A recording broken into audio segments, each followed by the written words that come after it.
Si Jamerson po ay magiging pastor na rin po yan. At saka kanyang nanay, si Ate Gina po.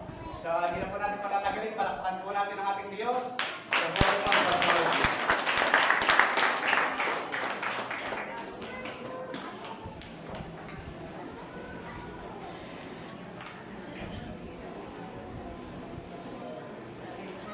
Magandang umaga po sa inyong lahat. Nagagalak po ako na makarating po ulit dito at na makita po yung ginagawa ng Panginoon sa lugarin ito. Ayan. So, yun po. Dati po wala po yung bubong ay sa taas. Ngayon po ay meron na. Talagang napakabuti po ni Lord. Taon-taon ay ang Diyos ay merong matinding ginagawa. At alam niyo po, katulad po noon na naging generous tayo nitong taon nito sa pagpapagawa ng templo ng Panginoon. Alam niyo po, susunod po kapag pangako ng Panginoon, kapag yung templo niya ay inayos natin, pinagawa, yung susunod po na pagpapala ay dadalhin na sa atin. Amen. Kapag yung templo ng Diyos ay minahal natin at ating pong inayos, pati mga buhay natin ay aayusin ng Panginoon. Amen. Parang di kayo naniniwala. Amen. Susunod ka na. Sabihin mo sa katabi mo, susunod ka na. Amen. So, kasi kung paano yung ginagawa natin para sa Panginoon, ang Diyos ay natutuwa sa ginagawa natin. Kaya, yun po, nagagalak din po ako dun sa mga nakita ko noon at nakita ko pa rin hanggang ngayon. Nananatili hanggang ngayon. Amen. So, kasi po, madaling magsimula, pero mahirap manatili. Ayan po ba? Kahit gano'ng minsan, kahit gano'ng kakapuspos, kahit gano'ng kaka-active, kahit gano'ng kaka-alive, ang usapan ay gaano ka nananatili. Amen. At yun yung mahalaga sa Panginoon, nananatili tayo sa Panginoon. Amen. Sino po ba yung magmula po nung natayo ang templong ito ay nandito na? Amen! Palakpakan niya po natin ang Panginoon. Congratulations po. Yun po yung pinakamahirap yung manatili. Pero mapalad po kayo na nananatili sa Panginoon. So, yung tema po natin sa umagang ito ay isa po na inano sa akin ng Panginoon is intimacy with God.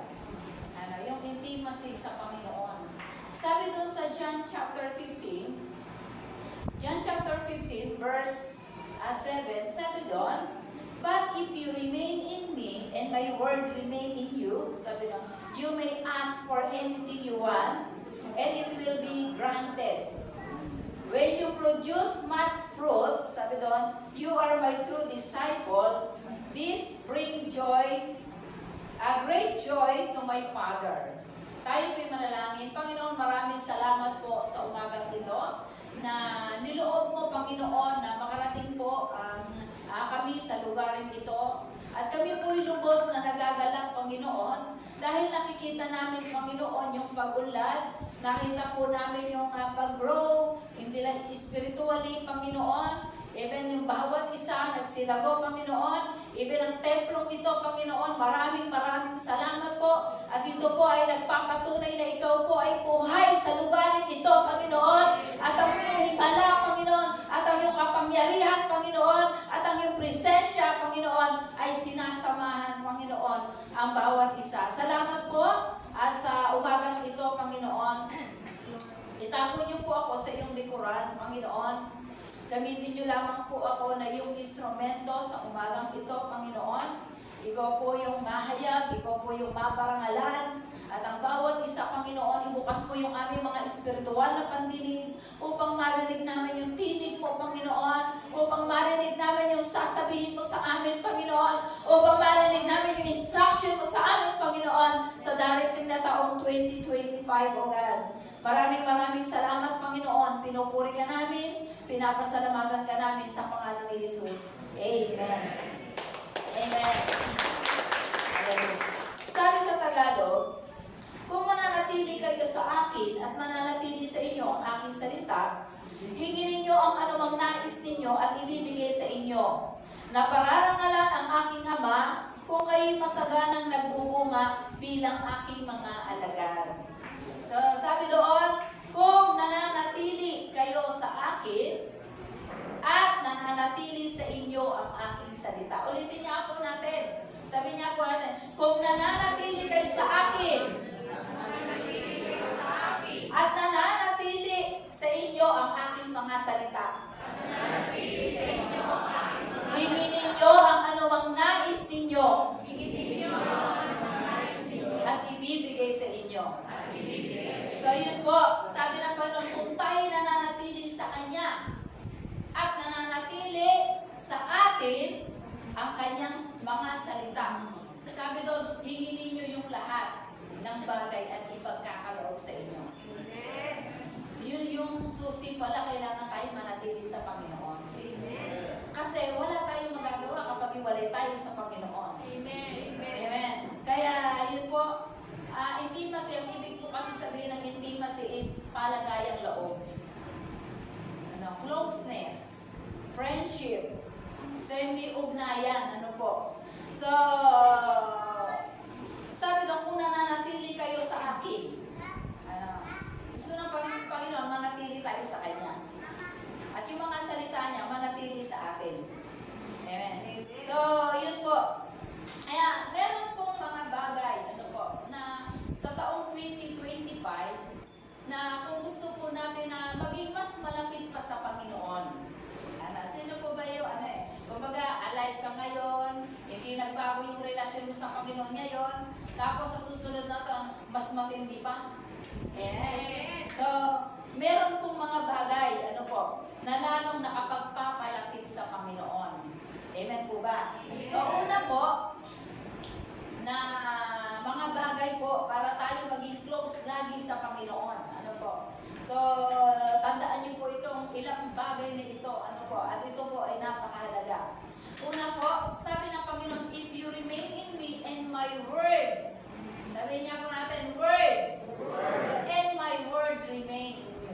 So, sabi doon, kung mananatili kayo sa akin at, sabi doon, mananatili sa inyo ang aking mga salita. So, number one, na kailangan natin, So, tools po, para lalo tayong makapalapit sa Panginoon ng 2025. So, kailangan po natin unang-una yung Word of God. Sabihin niya po natin, Word of God. Yan. Kailangan po natin yung salita ng Panginoon. So, yung prayer po kasi and word, hindi siya pwedeng paghiwalayin. Hindi po tayo pwedeng pray tayo ng pray, pero wala tayong word. Hindi naman tayo pwedeng magbabasa ng word, wala naman tayong prayer. So, hindi po sila pwedeng paghiwalayin. Amen po ba? Kaya, ang tanong, bakit ba ibibigay ng Diyos yung lahat ng ating mga pangailangan? Lahat ng ating hinihingi. So, bakit ba ibibigay ng Diyos ang lahat ng ating hinihingi sa Kanya? Amen. Bakit? Kasi close tayo sa Kanya. Amen. Kasi close tayo. Kasi kapag nananatili ka at yung salita ng Diyos na nananatili sa iyo, ibig sabihin, may magandang samahan. May magandang relasyon. Amen. Kaya, bakit natin kailangan ng salita ng Diyos? So, alam niyo po ba ang Bible, ang salita ng Diyos ay ilaw. Ilaw, ibig sabihin, kapag nagbabasa ka ng salita ng Diyos, naliliwanagan ka. Diba, yung madilim na kaisipan mo, diba, yung mga nag-iisip ka ng hindi maganda, may galit ka, may sama ng loob ka. Pero kapag nagbasa ka ng salita ng Diyos, naliliwanagan ka. Kaya napakahalagang sangkap sa buhay natin yung salita ng Diyos. Amen. Kaya kapag nadidiliman yung buhay mo, kailangan mo ng salita ng Diyos. Kasi ang salita ng Diyos, liliwanagan ka. Amen. So, ano pa po ang kalagahan? Bakit natin kailangan Kasi po ang salita ng Diyos ay mapa ng buhay natin.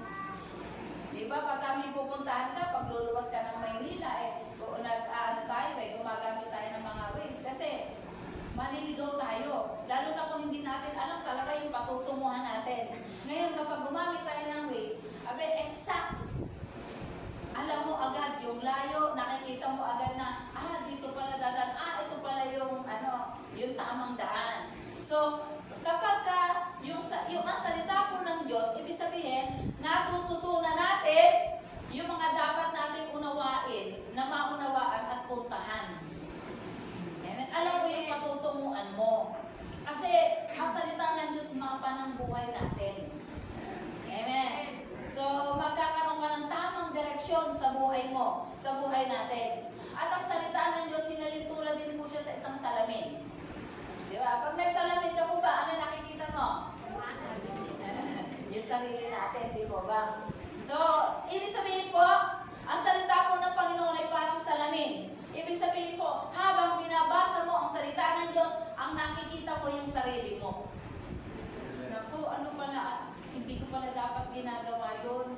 Diba? Kaya maraming tao ayaw magbasa ng salita ng Diyos kasi ayaw nilang makita yung sarili nila. Kasi ipinapakita dito kung sino tayo, kung ano tayo. Amen?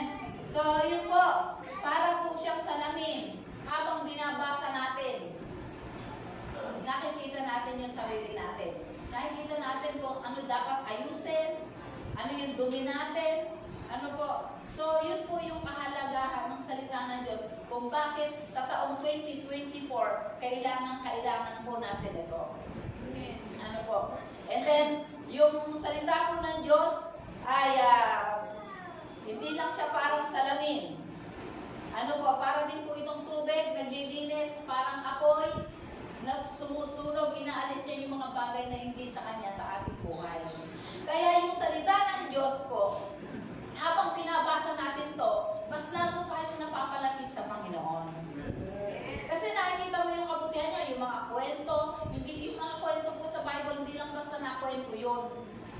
Ano po, yung po yung aral na po na pwede natin gayahin. Di ba? May mga dapat iwasan doon. May mga dapat tayo maging inspirasyon natin. Di ba? Pag kami mga pinagdadaanan tayo, mabasa mo lang yung istorya ni Job, lumalakas ka. Dahil alam mo, itong taong matuwid nito, dumaan din sa pagsubok, pero nanatili sa Panginoon. Di ba? So, yun po. Kaya ang salita po ng Diyos, kapag inaaral po natin ito, lalo tayong napapalapit sa Panginoon. Kaya tools po ito, ang salita ng Diyos, para lalo tayong mapalapit sa Diyos. Amen. Pangalawa po, so ilang bagay lang po ito, Kaya, pangalawa po, ay yung communication. So, sabi na, if you remain in me and my word remain in you. So, alam niyo po kapag tayo ay laging may communication sa Panginoon, ibig sabihin kapag may communication, maganda po yung relasyon, maganda yung pagsasama. Alam sa pamilya po, hindi po ba, sa mag-asawa, kapag laging nag-uusap, nagkukwentuhan kayo ng mga pangarap, yung mga gustong marating, yung mga plano sa buhay, kapag laging may pag-uusap, nagiging maganda yung samahan. Pero kapag hindi nag-uusap, alam mo na yun. Amen. So kaya, maganda yung relasyon. Ibig sabihin, may covenant kayo Di ba? Yung mag-asawa gano'n may covenant. Till death do us part. Sabi niya, in sickness, kahit sa sakit, sa karamdaman.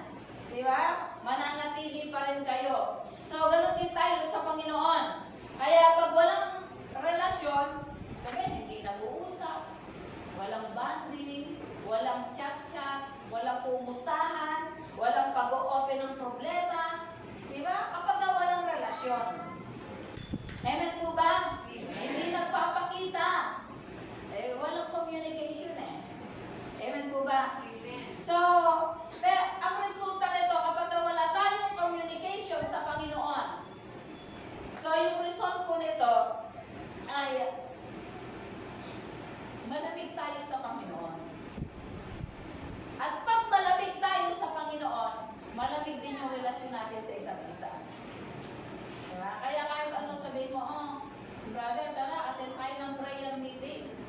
Saka na lang. Yeah. Malamig. Kaya kapag malamig yung relasyon natin sa Panginoon, nagre-reflect ito sa atin. Amen. Kaya sabihin mo sa katabi mo, kaya pala. Kaya yun po. So, di ba? Kapag walang communication, nahihina ka lumapit. Kapag wala kang communication, pag malamig tayo sa Panginoon, nanghihina. Di ba? Nanghihina tayo. Malamig yung ating hindi ka nagpe-pray, hindi ka nagdi-devotion. So kapag wala po tayong communication sa Panginoon, malamig. Tingnan nyo nga po yung katabi nyo. Malamig. Sana yung aircon na lang malamig, huwag yung pananampalataya natin. Amen po ba? So, yun. So, bakit po ganon?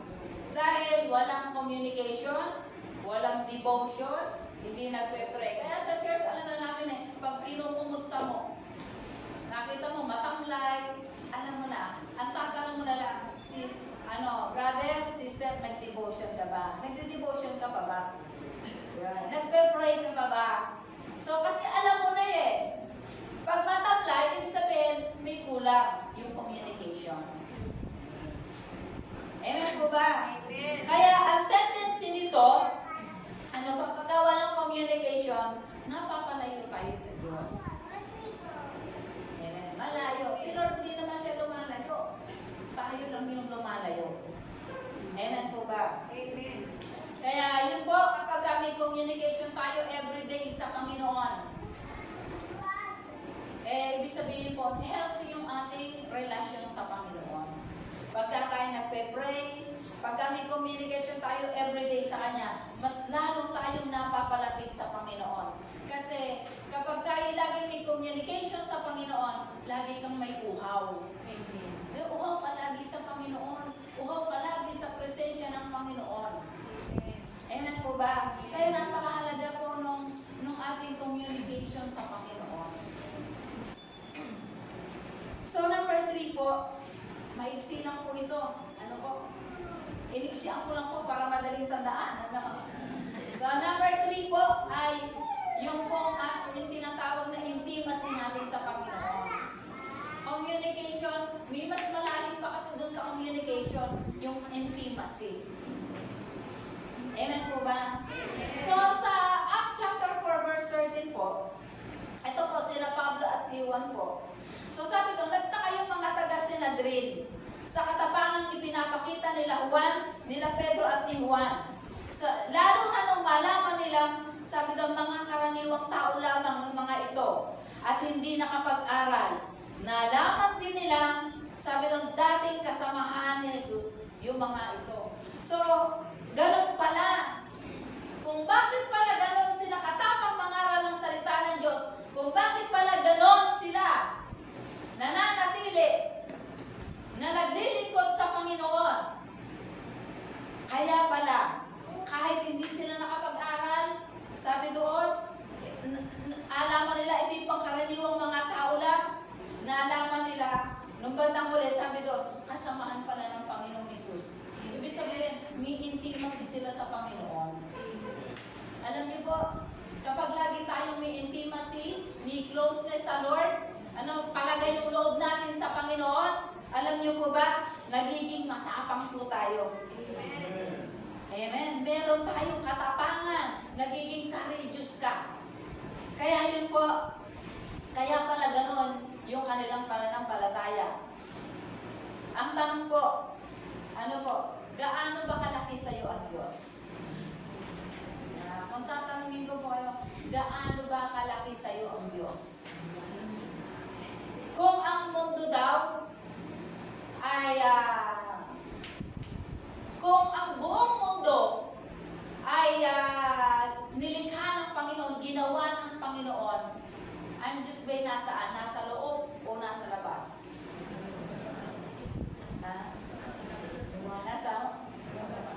Siya po yung gumawa ng mundo. Lahat ng bagay, yung buong mundo, siya gumawa. Amen. Dahil siya'y gumawa, nasaan si Lord? Nasa loob o nasa labas? Nasa labas. Kasi ginawa niya yun Ibig sabihin, ang Panginoon mas malaki kaysa sa mundo. Isabihin, mas malaki si Lord kaysa problema mo. Amen po ba? Ang Diyos ay mas malaki kaysa sa mundo. Kasi nung ginawa niya yun, nasa labas siya. Amen. Kaya yun po. Kaya ang kalakihan po ng Panginoon, ano kaya sabi ko kanina, gaano ba kalaki sa iyo ang Diyos? Ang kalakihan po ng Diyos ay nakadepende kung gaano kakalaki sa Kanya. Amen po ba? Kaya may illustration po ako dito, yung airplane. Ano po? Pakita mo nga, sis, ayan. Yung aeroplano, kapag malayo, nakikita mo ba yung buong kaanyuan niya? Di ba? Hindi natin nakikita kasi malayo. Di ba? Sasabihin natin, parang ano lang parang paru-paro, para lang, tutubi. Parang tutubi lang siya kasi malayo. Pero, kapag siya malapit, ayan, napakalaki niya. Alam niyo po, ganun din po yung Panginoon. Ano po? Lumalaki ang Diyos kung gaano tayo kalapit sa Kanya. Kaya sasabihin mo, pagka ikay malayo sa Panginoon, alam mo na, sabihin mo, ang lingwahe mo, bakit ganon, pinabayaan na yata ako ng Diyos? Diba? Bakit walang na yatang himala? Diba? Parang hindi ko nararamdaman yung presensya ng Diyos. Ang kalakihan ng Diyos sa buhay natin ay nakadepende kung gaano ka kalapit. Kaya mas malapit ka sa Panginoon, mas lumalaki ang Diyos sa iyo. Amen. Kaya ang tanong ko, gaano ba kalaki sa iyo ang Diyos? Amen. Nakadepende po yun sa kalapitan natin sa Diyos. Di ba? Yung aeroplano kapag malayo, hindi mo siya makikita ng sasabihin mo parang tutubi. Pero pag nakita mo ng malapit, napakaganda pala. May gulong pala. Ganun pala kulay, ganun pala itsura. Ang dami palang upuan sa loob. Ang sarap palang sumakay. Di ba? Hindi fantasy kasi nakita mo ng malapitan. Ganon din po tayo sa Panginoon. Kaya napakahalaga po yung intimacy natin sa Panginoon. Gaano ka ba kalapit sa Panginoon? Hindi po siya lumalayo sa atin. Tayo po yung lumalayo sa Diyos. Amen po ba? Kaya alam niyo po, ang pinaka-importante po sa Panginoon ay yung intimacy natin sa Kanya. At kapag po ninakaw natin yung intimacy natin sa Panginoon, nananakaw din yung ating yung power. Amen po ba? Nananakaw din yung power mo. Kapag nanakaw yung intimacy mo, nananakaw pati power mo. Kaya hindi ka na makapag-serve sa Lord, matamlay ka ng umawit, matamlay ka na sa lahat ng ginagawa mo, matamlay ka na sa paglilingkod mo sa Panginoon. Bakit po? Nananakaw yung ating intimacy. Diba? Minsan nananakaw ng Facebook, nananakaw ng YouTube. Diba? Nanonood kay Cobra Prince, naliliba. Diba? So, kapag nanakaw yung ating intimacy sa Panginoon, pati yung power natin nananakaw din. Amen? Kasi, nagiging mas powerful tayo kapag tayo ay nasa presence lagi ni Lord. Kaya kapag nag-pray ka with boldness, naglingkod ka, meron kang merong courageous ka, masaya ka, may excitement ka lagi, kapag tayo ay laging may intimacy sa Panginoon. Amen po ba? Amen. Alam niyo po, tayo ay kinreate ng Diyos na meron po tayong longing. Ano po? Meron yung longing for intimacy. Yung bagay na yun, hindi yun malalagyan ng mga bagay sa mundo. Hindi material na bagay. Kundi, ang kailangan po natin ay yung ating pong closeness sa Panginoon. Yung intimacy sa Panginoon. At kapag meron po tayong intimacy sa Panginoon, nare-recharge po tayo. Kaya pag ikaw'y pagod na, ang bigat-bigat mo, ang bigat-bigat ng problema mo, ang dami mong pinagdadaanan, yung pang manahimik ka lang, makipag-usap ka sa Panginoon, umiyak ka sa Panginoon, nare-recharge ka, lumalakas ka. Amen? Yung bang punong-puno ka, para kang sasabog, yung bang lumuhod ka sa Panginoon, nagpakumbaba ka sa Panginoon, nakipag-usap ka sa Panginoon, nare-recharge ka. Amen? Kaya yun po, ang totoong power po, ay bumabalong lang po yan. Ano po? Kapag kami closeness tayo sa Panginoon. Kaya alam niyo po kung bakit yung mga nagpapaawit, yung mga tumatayo, nagiging ano sila di ba? Minsan umaawit tayo, sila, tayo mga ordinaryong tao lang, di ba? Pero pagka umawit, minsan, bakit ka umiiyak? Bakit minsan parang ikaw ay kinikilabutan? Ano? Dahil po yun, meron silang intimacy sa Panginoon. Back up, pag may intimacy ka sa Panginoon, lahat ng ginagawa mo, back up ni Lord. Amen. Amen po ba? Kaya yun po, yung totoong power po ng Diyos ay bumabalong lang kapag tayo ay close sa Panginoon. Amen. Amen po ba? Amen. Kaya kapag dahil may closeness tayo sa Panginoon, dahil connected tayo sa Panginoon, mas madali nating harapin yung mga problema. Mas nakakapag-desisyon ka ng tama kapag may closeness ka sa Panginoon at mas handa mong harapin yung mga tukso sa paligid, yung mga tukso sa buhay natin. Kapag meron po tayong intimacy sa Panginoon, kapag tayo laging nakababad sa presensya ng Panginoon, nai-empower tayo. Amen. Kaya nagiging, yung mga tumatayo, nagiging magaling sila because na-empower sila ng banal na Espiritu. At yun po yung kailangan natin sa taong ito. Nagiging better person po tayo kapag tayo po ay merong intimacy sa Panginoon. May closeness tayo sa Panginoon. Yung bang close ka sa Panginoon kahit ano yung ginagawa mo. Diba? Yung nakikipag-usap ka lagi sa Panginoon. Hindi natatapos nung nag-pray ka lang. Sa lahat ng ginagawa mo, nakikipag-usap ka. Lahat ng gagawin mo, isinasanggunin mo sa Kanya. That's closeness, intimacy po ang tawag ko. Amen po ba? Kaya kapag meron tayong intimacy sa Panginoon, mas nagiging better na nanay ka, nagiging mas better na estudyante ka, magiging mas better na anak ka, kapag meron tayong intimacy sa Panginoon. Bakit po? Kasi nai-empower tayo. Kaya kapag nitong taon na itong 2025, ano po?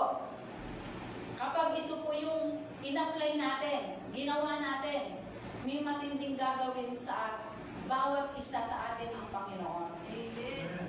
Kailangan, pagka may matinding, kung gusto natin na may matinding gawin sa atin si Lord ng 2025, dapat may matindi ka rin na gagawin. Amen. Matinding paglilingkod. Amen. Di ba? Kung gusto natin may matinding gawin sa atin si Lord, may gagawin ka rin. Amen po ba? Amen. Kaya dapat covenant natin this year na coming year na 2025, yung covenant natin, mas more prayer, more devotion, fasting. Kung di tayo nag-fasting nung nakaraan, nitong taon nito, mas more na gawin natin ito, mas more yung prayer natin. So, yun po.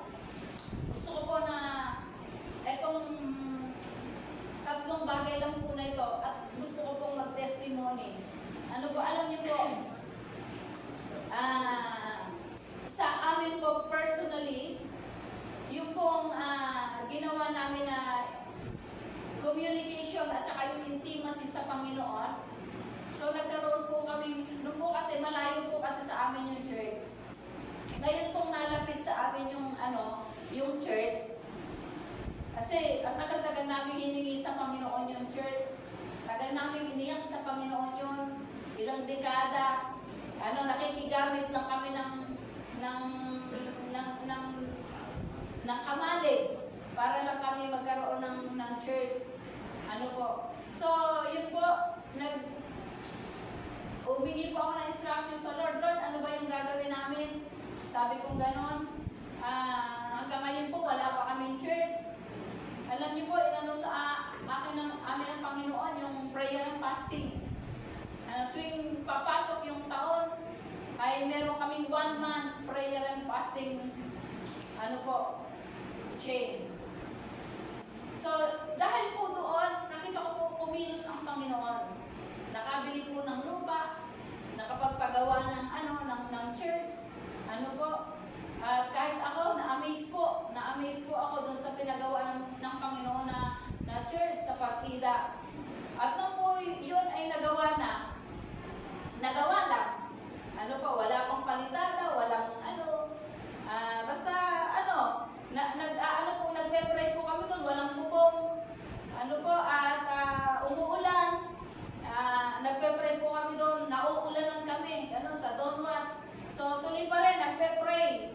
Nananalangin po kami hanggang sa pinagkalooban po kami ng Panginoon ng bubong. Nagkaroon po ng bubong. At nung nagawa na po yun, nag-decide po kami.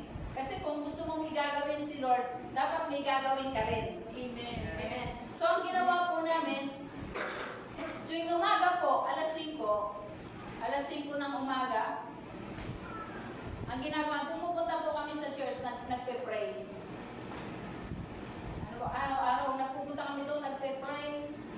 So, nung una po, na taon, ilang taon na ba tayo nagpe-pray?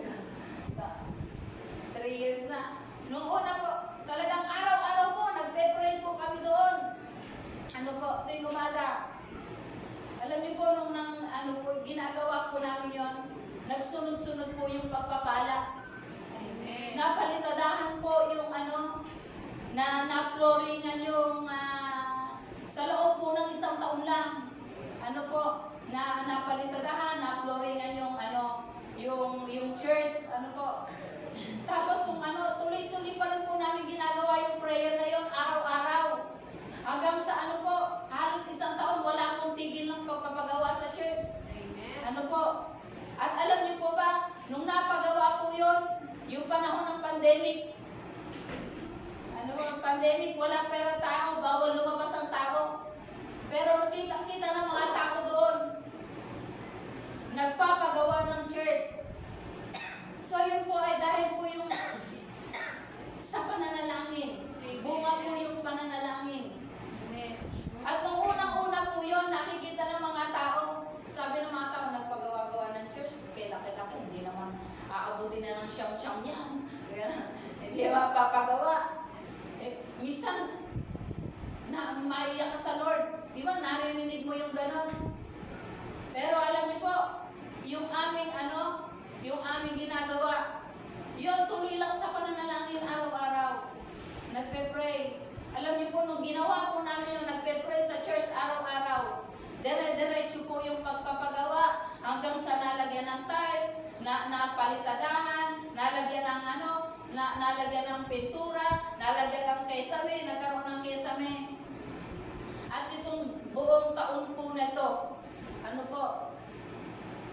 year end na to, tuloy-tuloy pa rin po yung pagpapagawa. Ganun po yung kabutihan Diyos. Kaya kapag kami intimacy, meron tayong ginagawa sa Panginoon, meron din siyang gagawin. Amen.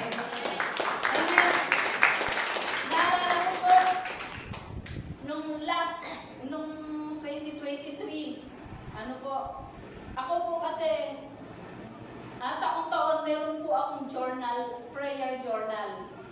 So, meron po ako yung mga prayer ko sa buong taon. Nakalagay po sa likod ng journal ko, nakalagay po doon yung mga gusto kong mangyari sa akin sa buong taon. Noong 2023 po, dahil po sa panalangin, alam niyo po, meron po akong pinangikipagdila sa Lord. Sabi ko, Panginoon Nanghihingi po ako sa inyo ng sasakyan. Ayoko naman po ako ng tumanda na hindi nyo binibigay sa akin. Yan, ganun po yung prayer ko, ganun po ako, yung close ko sa Panginoon, yung closeness ko sa Panginoon. Tapos hindi pa rin po ako nagsasawa. Araw-araw po pinapanalangin. Ano po, hanggang one time po, in 2023 po, bigla na lang po akong dinala ng kasa. Sabi niya, pumili ka ng sasakyan mo. Ano ba yung gusto mo? Kaya ngayon po, dahil po sa panalangin, hindi nagsawa sa panalangin. Alam niyo po, ang Lord ay nag-provide ng bagong sasakyan. Kaya yun po, bunga po ng panalangin yun. Kaya tayo po, huwag po tayong magsasawa. Kung may hinihingi ka sa Panginoon, bagamat naaantala yan, tiyak na sasagutin ng Panginoon yan. Ang kailangan mo lang manatili. Kasi minsan tayo kapag may hinihingi sa Panginoon, pag inabot na ng 1 buwan, 2 buwan, wala na. Ayaw mo nang mag-pray. Kailangan manatili. Manatili ka sa Panginoon, magtiwala ka sa Panginoon. Alam niyo po, kapag may closeness tayo lagi sa Panginoon, alam niyo po, nung nangyari, before po na mangyari yun, habang pinagpe-pray ko po yun, lagi ako nananaginip. Nananaginip ako, meron akong kulang sasakyan. At ako yung yung last na panaginip ko, may nakaparada daw na sasakyan sa gilid ng kalsada. At sabi ng mga tao, kanino bang sasakyan yan? Tapos may nagsabi raman, ay, kay Pastora sasakyan yan. Wala pa po nun. Kaya habang nagpe-pray ako, dahil pinakita na ng Lord sa panaginip, nagkaroon ako ng napakalaking pag-asa. Kaya ang ginawa ko, pinasalamatan ko na ng pinasalamatan ng Panginoon. Dahil Lord, napakabuti mo, Panginoon. Hanggang yung panalangin ko ay nangyari. Kaya tayo po ngayon, ano po yung paglilingkod po natin ginagawa sa Panginoon? Sa taong 2025, mas pagbutihin. Amen. Mas maging eager ka, mas maging courageous ka sa ginagawa mo. Kasi tandaan natin, lahat ng ginagawa natin, hindi nawawala ng kabuluhan sa Panginoon. Amen. Napapagod na po ba tayo? Kaya nitong taon po nito, yung dapat po natin covenant sa Panginoon ay more prayer, more fasting, more disciple. Mas magpa-disciple po tayo. Ano po, kailangan po natin yon. Huwag puro negosyo. Hindi po masama ang negosyo. Kailangan po natin yung more time sa Panginoon. Amen po ba? Kung gusto natin may gawin si Lord sa buhay natin sa taong ito, may matindi ka rin gagawin para sa Panginoon. Ano ba yung matindi mong gagawin para sa Panginoon na yun? Para si Lord ma-amaze. Mapangiti mo si Lord. Di ba? Yung dating hindi ka na-late, ay yung dating late ka, nitong 2025, hindi ka na malilate. Di ba? Ay matindi po yun, nagagawin natin para sa Lord. Di ba? Yung 2025, nung dati, marami kang absent, ngayon, sasabihin mo, Lord, basta paglinggo para sa iyo yun, hindi ako a-absent. Walang makakanakaw ng Panginoon. Walang makakaako pa ng Panginoon. Ay matindi pong desisyon yun. Alam niyo po, doon po kayo i-bless ni Lord. Yung pang dati, kuripot ka, pagdating sa gawain ng Panginoon, ayaw mo magbigay, pero nitong 2025, Pastor, ano ba papagawa natin? Yeah. Alam niyo po, kapag may matindi tayong ginawa para sa Panginoon, may matinding gagawin sa iyo ang Panginoon. Minsan gusto natin si Lord may matinding gawin sa atin, pero wala naman tayong ginagawa. Amen po ba? Kung dati hindi ka nagse-cell group, hindi ka nag-share, Lord, sa taong 2025, mag-share ako ng salita mo. Magse-cell group ako, Panginoon. Makikita niyo po, in 2025, kakaiba yung buhay mo. Kaya kung gusto po natin may gawin si Lord sa buhay natin sa 2025, may gagawin ka rin. Sabihin mo sa katabi mo, may gagawin ka rin. May gagawin po tayo. Amen. Lord, hindi na ako malelate sa 2025, Lord. That's amazing yun. Nauuna ka pa sa pastor. Okay, kakaiba po yun. Di ba? Kaya napakahalaga po ng intimacy natin sa Panginoon. Amen po ba? Kaya yun po, yung intimacy po natin sa Panginoon, yun po yung nagpapalalim ng relasyon natin sa Panginoon. Amen po ba? Kaya sabi ko, madaling magsimula, pero mahirap manatili. Kaya sa taong ito po, kailangan po natin ma-empower. Kailangan po natin ng intimacy sa Panginoon. Di ba? Yung andito ka na rin lang, samantalahin mo na. Di ba? Bigay mo na yung the best na pagpupuri, ibigay mo na yung the best na pagsama mo sa Panginoon, ibigay mo yung the best na pakikinig mo sa Panginoon dahil may gagawin sa iyo, Panginoon, ng 2025. Amen! Amen! May gagawin tayo! Alam niyo po, hindi po basta nandito lang tayo sa church. Tinawag po tayo ng Panginoon kung bakit tayo nandito. May gagawin po tayo. Amen. Kaya meron po tayo mga teacher, may mga leader, may mga pastor. Kasi po sila nagbibigay ng instruction. At kapag sumunod po tayo dun sa instruction na yun, doon tayo i-bless the Lord. Amen. Kaya di ba sabi sa Isaiah, kung sumunod ka lang sana, disin sana, sabi doon, yung tagumpay mo ay parang alon sa dagat, sunod-sunod. At yung pagpapala ay tulad ng ilog, dumadaloy. Kaya napakahalaga po. Kaya tayo may mga pastor, may mga leader, nagbibigay po sila ng instruction, sila po yung nagtuturo sa atin. Amen? Kaya yun po yung kailangan natin, ma-empower po tayo ng Panginoon. Bakit? Mas handa natin harapin yung mga challenges sa buhay. Kapag ka po tayo naging faithful sa Panginoon, kapag yung intimacy po natin sa Panginoon ay hindi nanakaw, huwag po natin ipagpalit sa ibang bagay. Amen po ba? Amen. Kasi po, kapag ipinagpalit po natin yon, nananakaw pati yung ating power. Kaya wala ka ng sigla magtaas ng kamay, wala ka ng sigla na pumalakpak, wala ka ng excitement na pumunta ng church. Bakit po? Nananakaw kasi yung intimacy natin. Amen? Amen. Minsan mas close tayo sa iba pero kay Lord hindi. Amen po ba?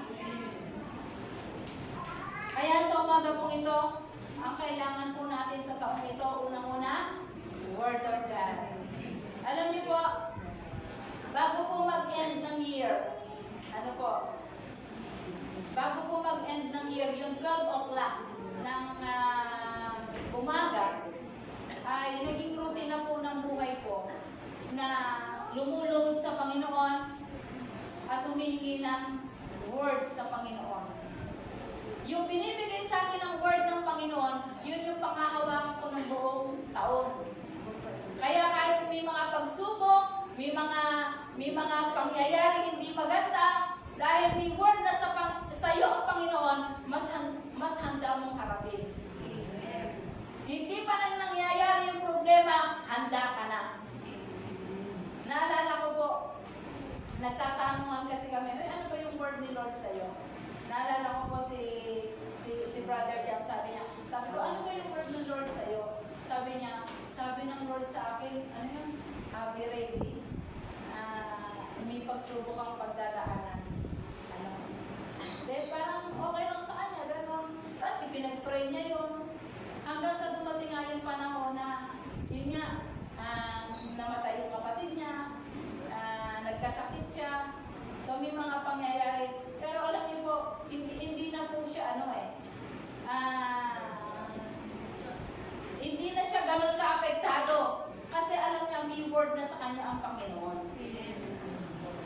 Amen? Gagawin mo, lumuhod sa Panginoon. Di ba? So, bibigyan ka ng ano ng Panginoon, i-encourage ka ng Panginoon. Kaya nitong 2025 po, ano po, napakahalaga po, na bago mag-end ang year, meron po tayong word na natanggap sa Panginoon.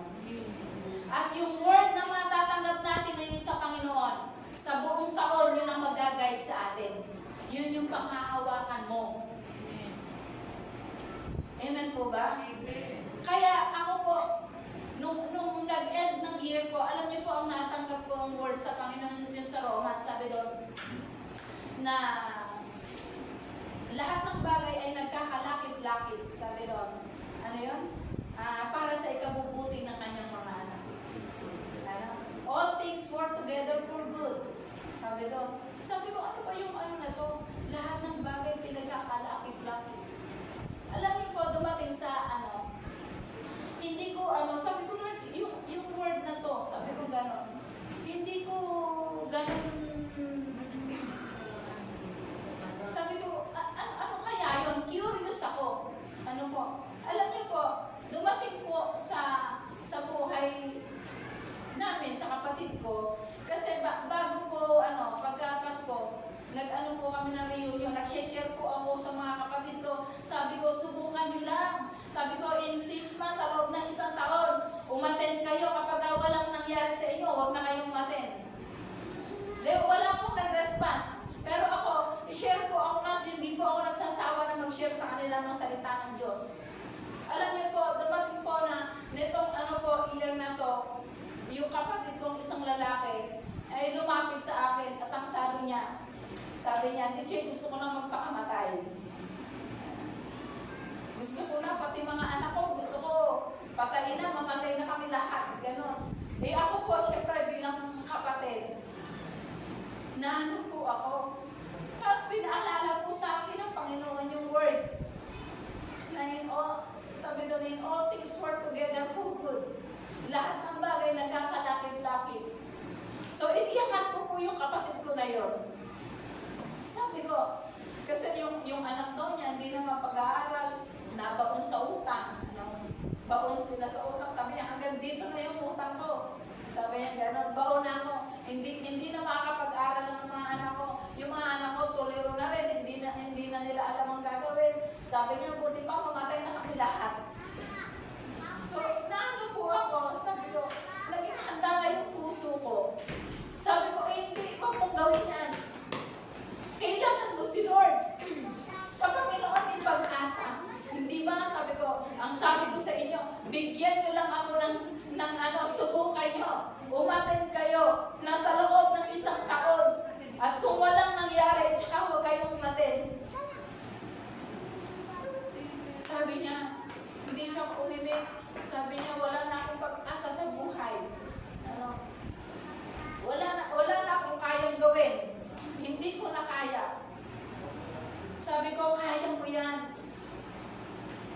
Alisin mo yung mindset mo na hindi mo kaya, alisin mo yan.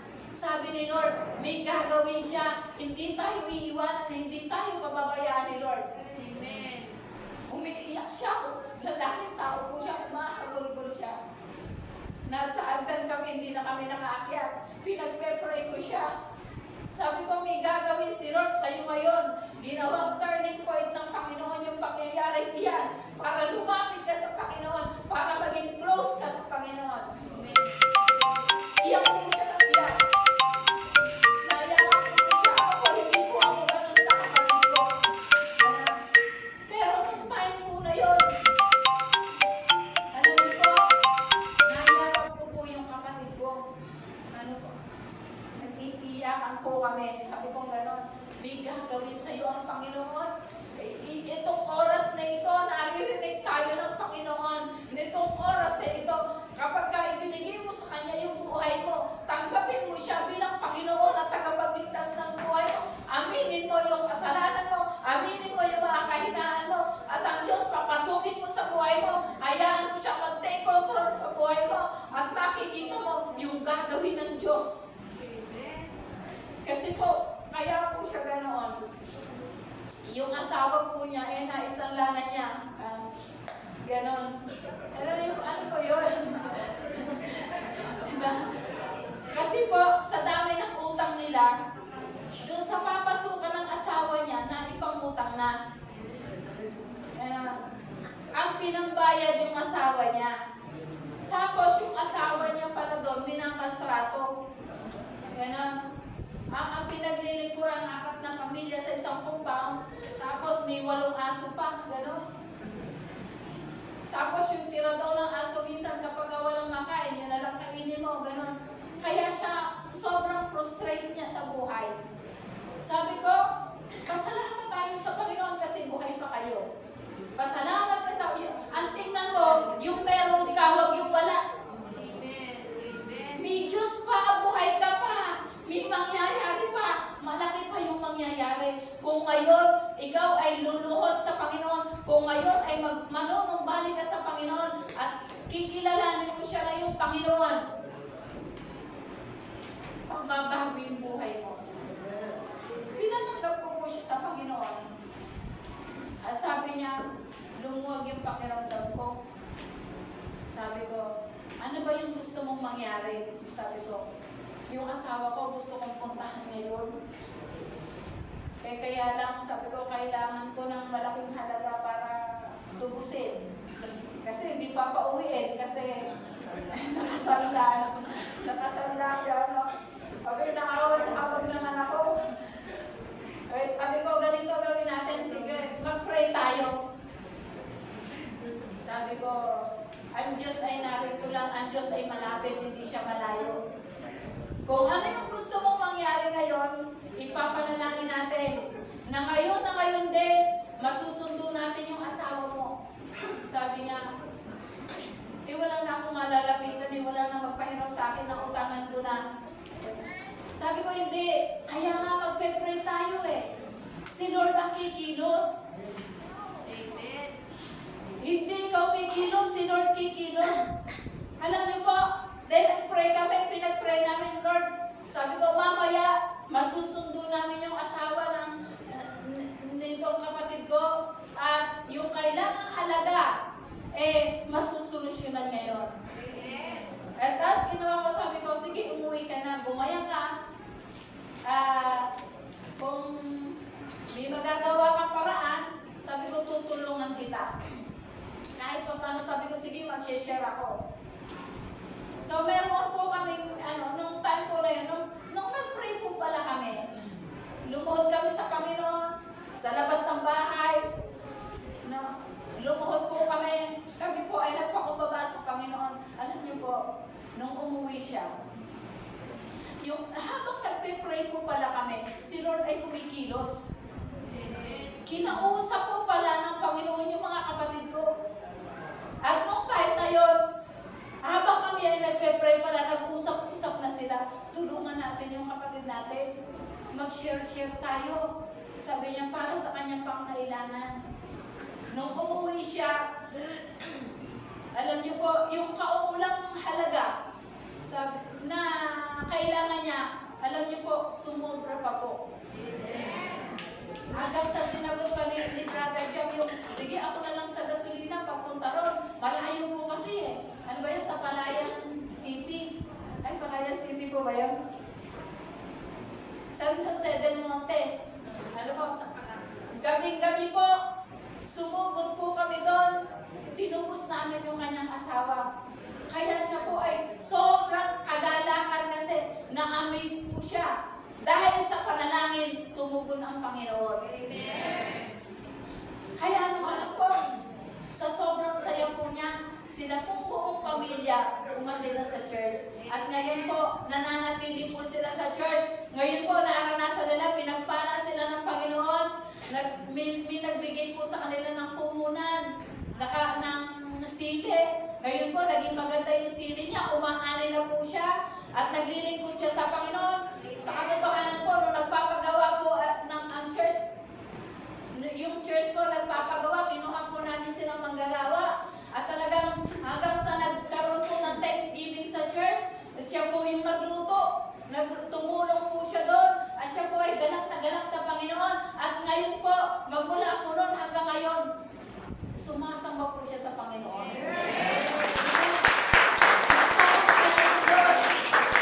Nung ko po naalala yung words sa akin ng Panginoon, in all things work together for good.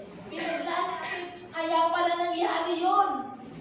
Bakit sa ating paningin? Mahirap sa ating paningin. Pero paraan pala ng Panginoon para sila ay lumapit sa Panginoon. Amen! Kaya sa atin po, napakahalaga po yung ating intimacy sa Panginoon. Kumusta na po yung relasyon natin sa Panginoon? May mga pangyayari po na nangyayari sa pamilya natin. Merong purpose si Lord. Kaya pala nangyari yun. Yung pala yung message sa akin ng Panginoon. Pinaglalakip-lakip ng Diyos yung lahat ng bagay para sa ikabubuti ng kanyang mga anak. Amen? Wala pong imposible sa Panginoon. Amen po. Pwede po ba tayong tumayo? Purihin po natin ang Panginoon. Napakabuti po ng Diyos. Palapakan niya po natin ang Panginoon.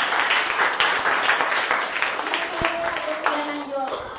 Ang Diyos po ay tapat sa habang buhay. Di ba? Kaya alam niyo po yung kanta na yun kanina, mas buhay na buhay po sa akin yun. Talagang si Lord po tapat sa habang buhay. Amen. Tayo po umawit sa Panginoon. Awitin nga po natin yung awit natin kanina.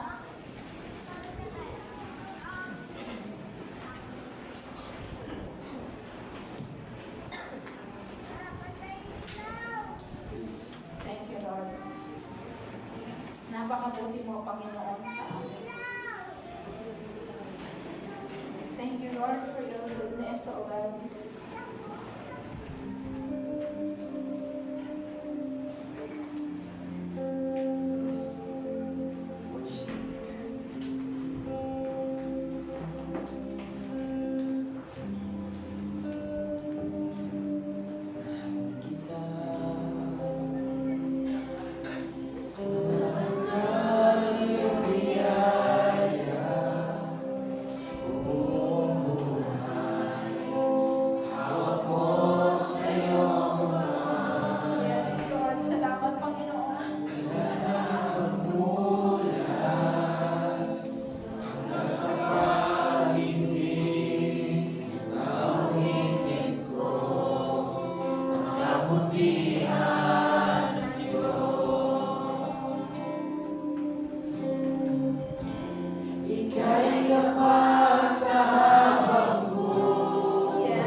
ako na yung bawat isa ay in-empower mo na, Panginoon. Na yung bawat isa, Panginoon, sinasamahan mo, Panginoon. Yung bawat isa ay mananatili sa iyo, Panginoon. Salamat po, Panginoon, sa umagang ito. Pinupuri ka namin. Pinapasalamatan ka namin sa pangalan ni Jesus. And everybody say,